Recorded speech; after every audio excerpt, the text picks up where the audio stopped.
What do you think about? Oh wow, we got a little clip here.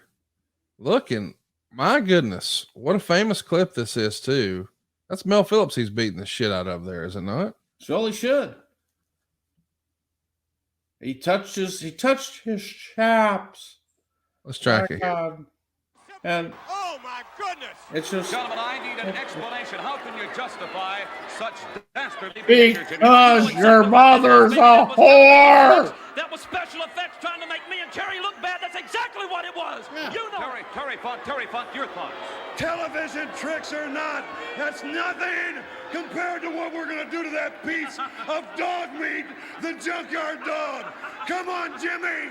We got some branding to do. So, what do you think of Terry Funk in the WWF? I mean, you've said earlier, many times in this podcast that he and his brother Dory are your two favorite wrestlers of all time. And they're pretty old school, pretty traditional. And you see them being a part of this program, which you have acknowledged, maybe from the outside looking in, people could be critical of. But now, two of your favorites are there. How do you reconcile that? It's great. First of all, I think that if you were to go back, and this is the other thing that always baffles the mind. Yes, Dory and Terry Funk are the reason I got into the wrestling business in the beginning. Okay. It was the first thing I remember was seeing them. And they were my heroes. And until the day that he passed, Terry Funk was still my hero. The fundamentalists, when you go back and you look at the NWA when Terry Funk was NWA World Heavyweight Champion, the fundamentalists, the old farts that sat in their office smoking cigars and going, oh, this is wrestling. They didn't want Terry Funk as NWA champion. Right. Because they thought he was too crazy. They thought Terry was unreliable. They thought Terry did too much off-the-wall stuff. Terry was doing this stuff long before there was a WWE that emphasized it. So Terry wasn't doing one thing different here than he had already done elsewhere. And probably toned down in the WWE compared to what he did elsewhere. Right. So, that argument doesn't hold up at all. It's like he was Terry Funk and he was on a bigger stage and able to perform his wares for many more people than he had in the past. We know we've all heard it. We're watching right now. Junkyard Dog wrestle Terry Funk. Two huge territory stars. We know Terry Funk's been the NWA World Champion at this point. JYD, really was responsible for a lot of Watt's success in his territory. And we've heard of those stories from Jim Ross, but as a fellow Texan, somebody who was in that area, and you're seeing some of the things that JYD was doing in and around Texas. What can you speak to that? Just his level of celebrity for the Watts territory? No, it just wasn't the Watts territory. It was JYD was different. JYD was unique, had charisma. You can't teach charisma. And the dog had charisma walking out of the locker room and would own that audience as soon as he burst through those doors. We used to run Port Arthur, Texas, Beaumont, Texas, that were right on, it was in the Golden Triangle area of Texas. It was right on the Louisiana border. I-10 goes right out of Texas, right out of Beaumont, right into Lake Charles, Louisiana. Lake Charles, Louisiana got Bill Watts TV, but Beaumont, Port Arthur, they also got Bill Watts TV.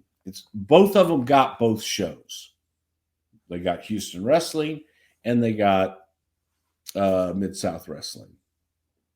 We would go to Beaumont and all I would hear from people is, when y'all gonna bring that Junkyard Dog down here?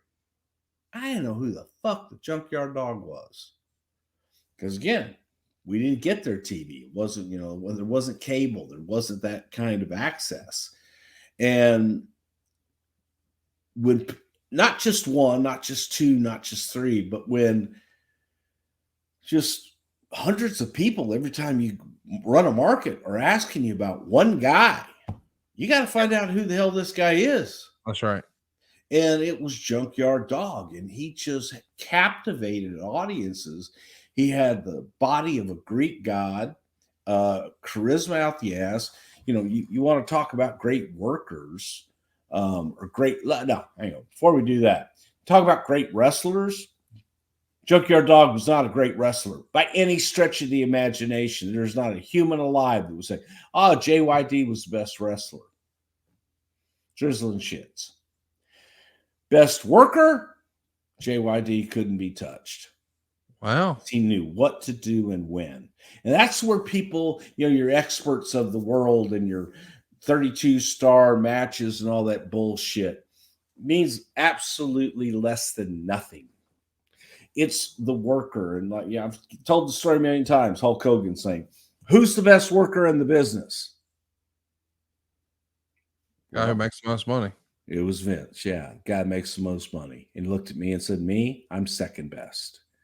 But the guys that made the most money, the guys that could draw the audience in, it's like, you know, I look back and we dramatize our early years in life. You remember what you want to remember, how great those things were.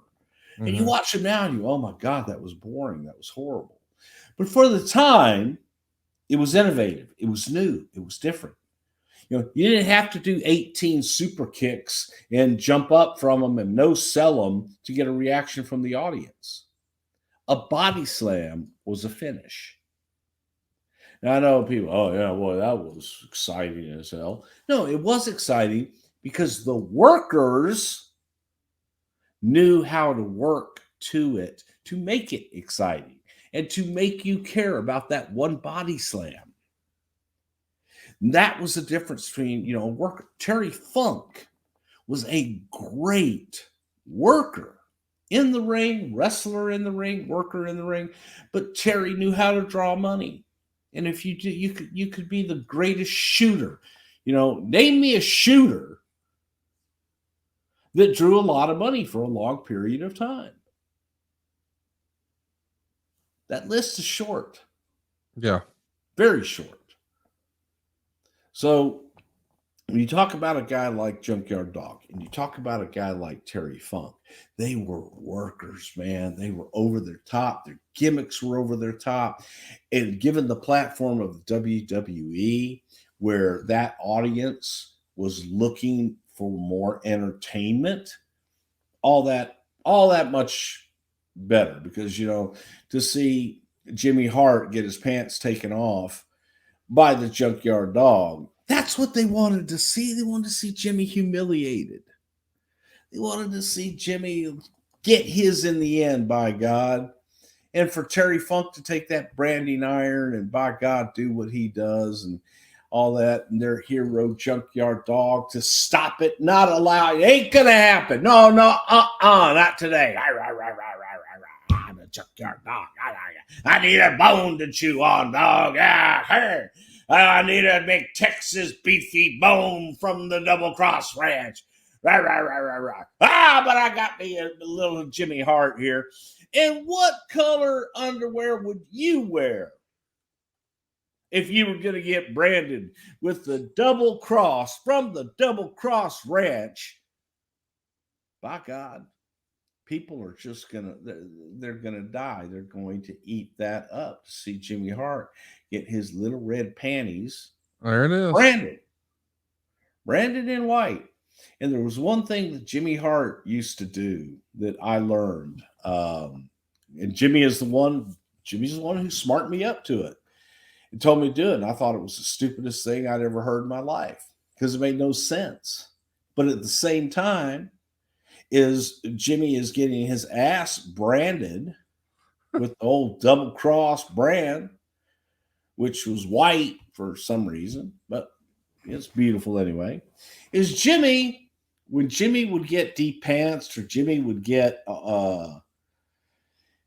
his tuxedo ripped off or anything, the first thing Jimmy would do is cross his arms as if to hide his breasts. Oh, wow. Then he would drop him and he would reach down like he's hiding his crotch. And then he would keep one hand on his crotch, put the other one on his behind, and then go back to his chest and just keep trying to hide himself so that no one could actually see him. That is the art of a great workout.